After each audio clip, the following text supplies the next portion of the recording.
This is super exciting. This is the first time I've ever done anything like this. And after, I will need to take a picture of this crazy setup of web cameras and a phone, so we can be on here. Oh, hello, Angie. Oh my goodness. I thought of you while I was out in Utah. I would have loved to have been with you and seen you, but all the time was spent with family.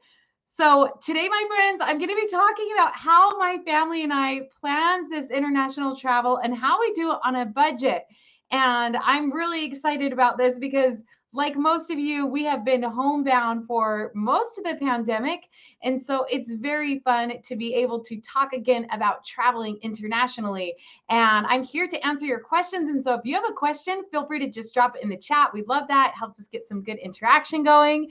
And I'm going to tell you about how you can save money by planning international travel for your family that's truly authentic, that can even be language immersive. And I'm going to share all of my tips and tricks with you on how we pay the lowest price for airfare, for accommodations, and for activities. And I hope that it will inspire you to plan your next adventure.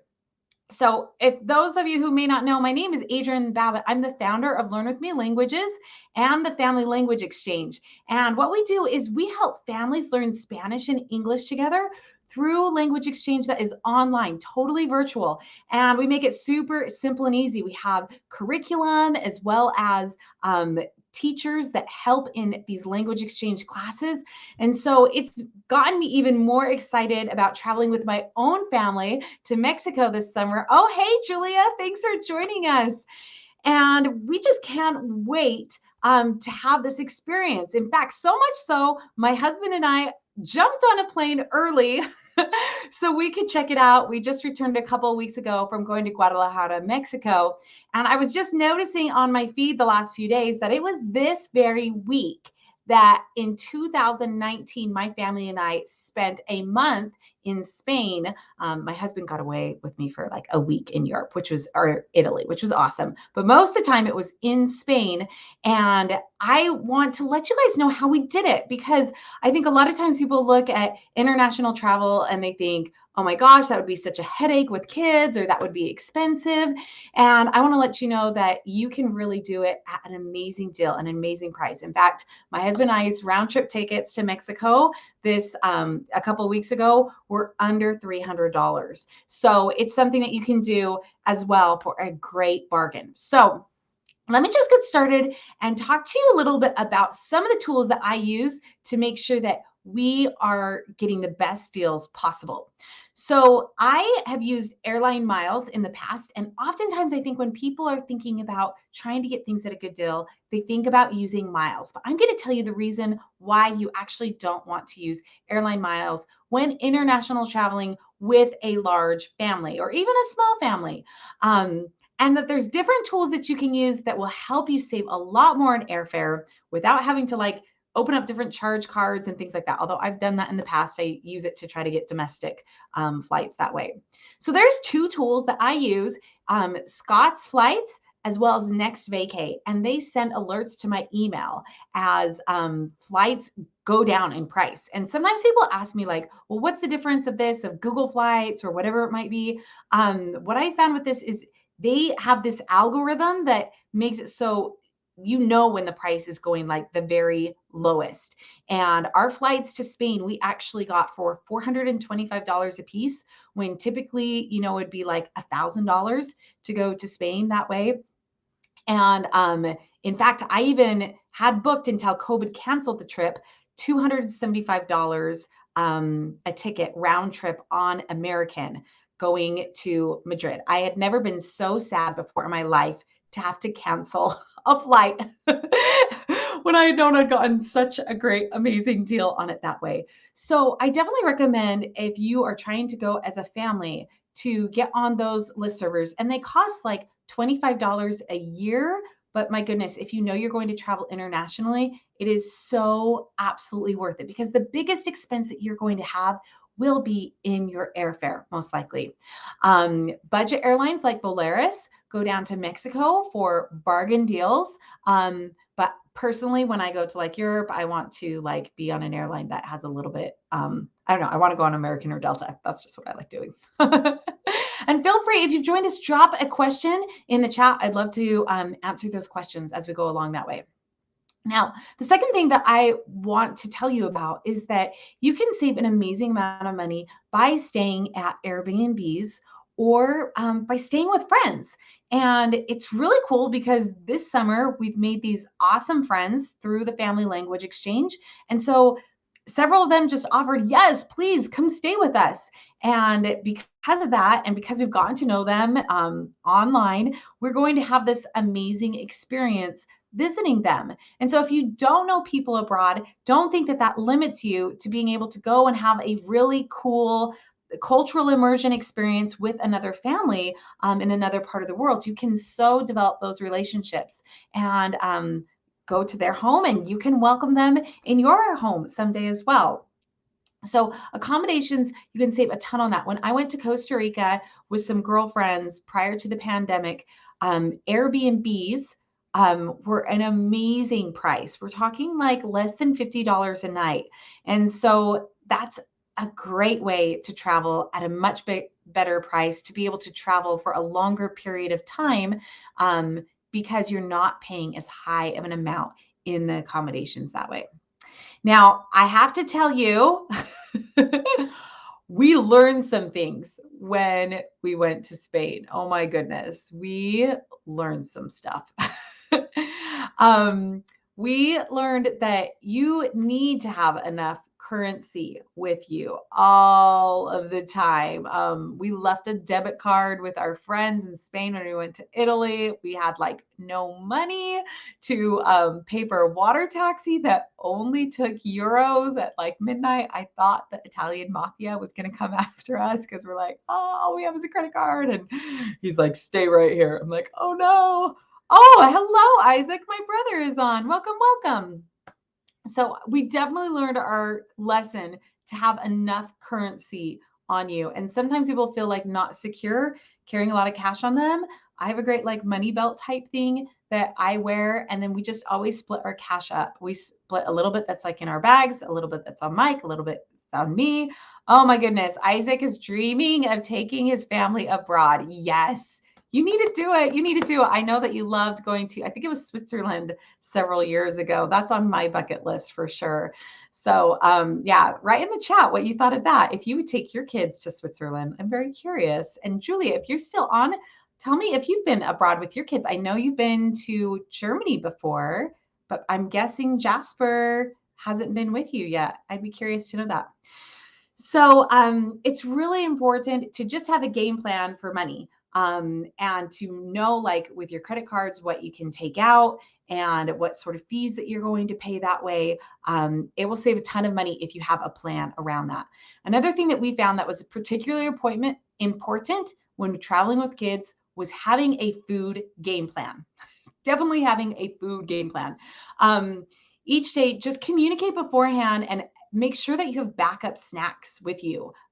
It's so important because when you're in a foreign country and you don't know what the shopping is going to be like or seeing different sites, if they're going to have, you know, a snack bar or something else like that, is getting hangry. So make sure that you plan for that, that you have food with you at all times. And also, I just found that it was helpful too to save on money to shop at the local grocery stores. And then after we'd gotten those grocery stores to just pick and choose when we were going out. Early on our trip to Spain, we could easily drop like over 100 euros on just lunch for our family. With us traveling for an entire month, there would have been no way that we could have afforded like spending a month there. So it also helps you be like a local. You shop at the local grocery stores, you eat their kind of food, and it's a part of the experience that way. Okay, Julia says, we haven't traveled internationally with Jasper, but we have gone to Japan, Brazil, and lots of places in Europe. Oh my goodness. I bet you're getting excited now that COVID is getting a little bit better. And you can take Jasper. So know that you can take Jasper. I dream of going to Japan, and there's definitely some places in South America that I want to go to. Brazil would be one, but Peru is on my bucket list. And I was just reviewing my bucket list last night. So That's awesome. Another thing that we learned was to not arrive at destinations very late in the day. And I wish we had like thought about this when we booked our flights to Guadalajara, Mexico a couple weeks ago, because we did arrive late and we were in a taxi until even later at night. Um, it was okay. We didn't have kids, but it could have gone really south if we like hadn't planned that out more. And so if you can book those flights so you're arriving earlier on in the day, you don't get stuck wondering how you're going to get to your Airbnb and having to contact the host late at night. Um, we actually stayed in like a boutique adults only hotel this last time. It was very fun. It was an amazing price. I think it was like 150 US dollars a night, included breakfast. And we ate so well in Mexico, and all of the food there was very inexpensive. So Mexico is a fabulous place for you to bring a family that might be large, because you can eat the food at a really good price instead of, going out and having it cost super lots. Okay. Another thing that I found just as we were traveling is it's really important to just like be okay that you're not going to stick completely to your budget. Things are going to cost more, they're going to come up, and just kind of like release that or do whatever you need to like plan ahead. I kind of compare it to like people who like to go to Disney World and do the dining plan just so they don't have to think about all the money that they're spending on things. Um, I'm not saying you need to do that. Obviously, it's not Disney World that you're traveling to, but just like know it's going to be a little bit more than what you think, and just be okay with that. And this is like a once in a lifetime opportunity. So do the best you can to stay on a budget, but don't get like really hung up on it. Oh, Julie says, I can't wait to go somewhere. Yes, I know. I can't wait to go somewhere too. It has been a really long 8 or 9 months with teaching this year and running the program, and I just can't wait for summer. No idea. And I can't wait. We have a Learn With Me Live retreat at the end of this summer. That's super exciting. It's like our family reunion for the program. And it's a big language exchange thing that we do here in Charlotte. And so I'm so excited for that to happen. Julia is joining us. That will be awesome.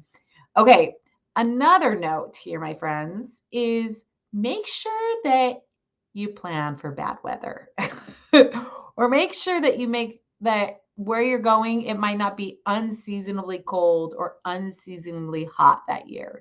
When we went to Spain, it was colder than what we thought it was going to be in March, which, or April most of the time. It was just super nice, but it was actually cold, and it was even colder in Venice. So I had to like buy a coat, and get the kids another jacket because their other one was always getting dirty. So just really take a look and find out, is the place you're traveling to going to be more cold? Because it's one thing to just buy one person a coat, but it's a whole nother thing if you have to like buy the whole family a coat.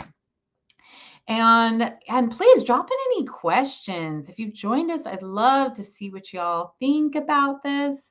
Okay, I'm going to talk a little bit about a little thing that you need to watch out for if you are traveling international.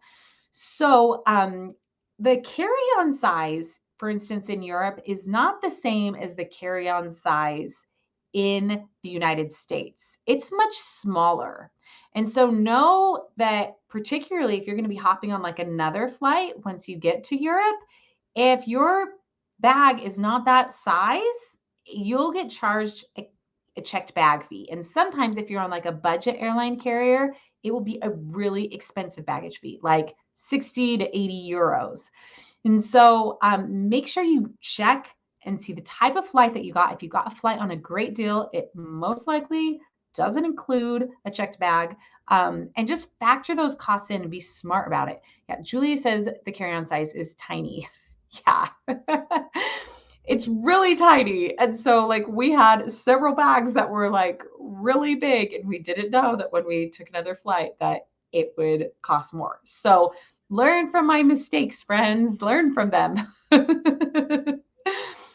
Okay, I'm trying to see what else we have here. Oh, you know what? I really love to talk just a little bit about the language immersion type experience. And please, Julie is in our program. Julie is actually one of our teachers who leads our guided language exchanges. And so she may have some good questions on this. When we do international travel, we're really thinking about how can we make this a culturally language immersive experience. And one thing that we did is we actually invited a friend's daughter to come along with us. She'd never traveled around Spain. If you're on here, Jenny, we miss you. We love you. And it made it so it forced us to speak Spanish more. And she was learning English. And so it was an amazing experience for her to be able to practice her English and travel, and for us to kind of have a reason to use more Spanish while we were traveling, because it wasn't just our family, all native English speakers. We also, like I mentioned before, stayed with friends who were native Spanish speakers. And that was incredible to cook with them and to eat around the dinner table with them. And it's amazing how your brain will like just switch into that second language mode when you are around that and forced to do that. So I definitely recommend look into that. Look into ways that, you could have maybe a friend of a friend travel along with you if they are a native speaker of the language of the country where you're traveling to, or, make friends through our program, like the Family Language Exchange. We'd love to have you. In fact, we're going to be opening up a few spots for classes and some really exciting, it's a new program that we're doing that is open to people, whether you have young kids or old kids or wherever you're at in your life. This is going to be an awesome program that will start getting you in the habit of speaking Spanish, helping anyone who wants to travel to get fluent fast. Okay, Julie asks, are there any tips on dealing with jet lag? Woo! Okay, so I'm thinking of Jasper, cute curly haired Jasper, and my twins who are also cute curly haired. And I think about the time that we traveled to Spain, it was the same age as he is right now. And when we did that, I had one twin who was amazing and slept great through the flight. And the other twin did not sleep at all. And some people say, like, use Benadryl. We actually did bring a little bit of that. I can't remember if we used it or not. I'm thinking specifically about kids and jet lag and trying to get over that overnight flight. The other thing, you want to try to like move to that schedule as fast as you can to force yourself to be awake when you get there. It was really hard for me. In fact, like, I don't run off of low sleep well. I'm not a happy person. And so about 2 or 3 days into it, Mike could tell that I'd like had my max that way. And so trying to stick to that schedule, I'd say with kids, it's just really important to do whatever you can to try to like force them to get that sleep that first night, and try to get them to sleep on the plane if you're going overnight to Europe. Ava was like walking the airplane back and forth and just crying the whole time. She didn't go to sleep. It was awful. We bought lots of toys. We brought headphones to be able to turn on meditation music. And our the sweet family who hosted us at the start, the family of one of our foreign exchange students, they welcomed us in even when like my kids were like so tired and exhausted. But I will say, to me, I think that's one benefit of seeing if you can make your trip last longer. Like I would say at least a couple weeks if you're doing something that's going to make you totally flip schedules like that. Because when you do that, once you get through it, you can really enjoy it, versus it can just take, like with kids, it can take a couple of days that way. I guess even adults. So that's a really good question. Thank you. Awesome. So my friends, I want to just let you know, if these are tips that you would like to learn more with, I actually have an amazing guide. This guide helps families learn how to travel at a very awesome price. When I totaled up everything from our travels and I totaled up what people would actually likely pay for that amount of time going abroad, it was like more than 100% more. And so that's why I'm sharing this as the half price travel guide. And you can get that if you just DM me, just drop me a comment, message me on whatever platform you're at right now. And I'd love to get that guide to you. And if you're interested in checking out the Family Language Exchange Program or Learn With Me Languages, then you can go to learnwithmelanguages.com. I'll drop it in the chat as soon as we finish this up. And check it out. We have a guide that helps you speak Spanish or speak English every single day in your home, giving you really like the runway to be able to actually have confidence using the language rather than just like learning it through an app like Duolingo. And you'd be amazed how much families in our program are finding amazing success connecting with other Spanish speakers in their community and throughout the world because they're learning with our method. And so we'd love to have you check it out at learnwithmelanguages.com. Make sure to follow us because I love to share free content to inspire you to be a bridge builder, to inspire you to dream big, to take your family in the next place that you would love to experience around the world. And thank you so much for being a part of this live. We'll see you later. Bye.